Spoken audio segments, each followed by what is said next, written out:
नमस्कार साथियों, हमारे YouTube चैनल डिवोशनल ज्ञान में आप सभी का बहुत बहुत स्वागत है। दोस्तों, हिंदी पौराणिक कथा, भगवान ब्रह्मा के कुल की कथा।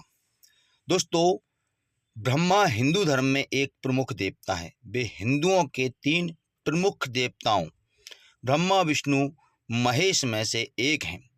ब्रह्मा को सृष्टि का रचयिता कहा जाता है और सृष्टि का रचयिता से आशय सिर्फ जीवों की सृष्टि से है। पुराणों ने इनकी कहानी को मिथक रूप में लिखा है। प्रमुख देवता होने पर भी इनकी पूजा बहुत कम होती है। इसका एक कारण यह बताया जाता है, इन्होंने अपनी पुत्री सरस्वती पर क्रूर दृष्टि डाली थी। जिसका दूसरा कारण यह है कि ब्रह्मांड की थाह लेने के लिए जब भगवान शिव ने विष्णु और ब्रह्मा को भेजा तो ब्रह्मा ने वापस लौटकर शिव से असत्य वचन कहा था। इनका अकेला लेकिन प्रमुख मंदिर राजस्थान में पुष्कर नामक स्थान पर है। कई लोग गलती से इन्हें ब्रह्म भी मान लेते हैं, जबकि ब्रह्म शब्द ईश्वर के लिए प्रयुक्त होता है।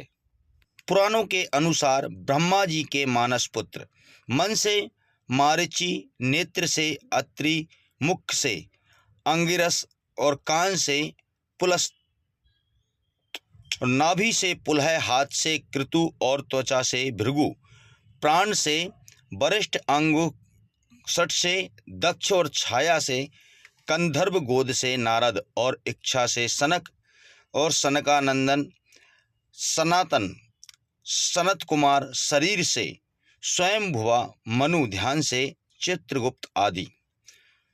पुराणों में ब्रह्मा पुत्रों को ब्रह्म, आत्मा, जैते पुत्र की ही कहा गया है। ब्रह्मा ने सर्वप्रथम जिन 4 सनक और सननंदन, सनातन और सनत कुमार पुत्रों का सृजन किया, उनकी सृष्टि रचना के कार्यों में कोई रुचि भी नहीं थी। वे ब्रह्मचार्य रहकर ब्रह्म तत्व को जानने में भी मगन रहते थे।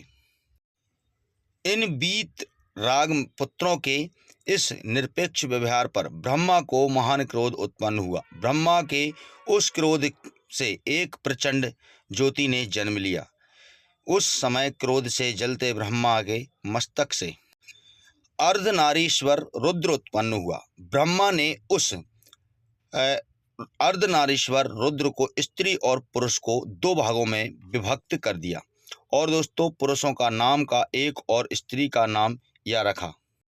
प्रजाति कल्प में ब्रह्मा ने रुद्र रूप को ही स्वयंभू मनु और स्त्री रूप में सतरूपा को प्रकट किया। इन दोनों ने प्रिय व्रत, उतानपाद और प्रसूति और आकुति नाम की संतानों को जन्म दिया। फिर आकुति का विवाह रुचि से और प्रसूति का विवाह दक्ष से किया गया। दक्ष ने प्रसूति से 24 कन्याओं को जन्म दिया। इनके नाम श्रद्धा, लक्ष्मी, पुष्टि, धुति, तुष्टि, मेधा, क्रिया, बुद्धि, लज्जा, बपु, शांति, श्रद्धि और कीर्ति हैं। 13 का विवाह धर्म से किया और भृगु से, फिर ख्याति का, शिव से सती का और मारीचि से संभूति का, अंगिरा से स्मृति का और पुलस्त से प्रीति का, पुलह से क्षमा का और कृति से सन्नति का, अत्रि से अनुसुईया का और वरिष्ठ से ऊर्जा का, वह स्वाय का, तथा पितरों से स्वधा का विवाह किया। आगे आने वाली सृष्टि इन्हीं से विकसित हुई। तो दोस्तों, आपको यह कहानी कैसी लगी? ऐसी ही कहानी देखने के लिए आप हमारे चैनल से जुड़ें, सब्सक्राइब और बेल के आइकन पर क्लिक करके। नीचे कमेंट सेक्शन में जय ब्रह्मदेव अवश्य लिखें। वीडियो देखने के लिए आपका बहुत बहुत धन्यवाद।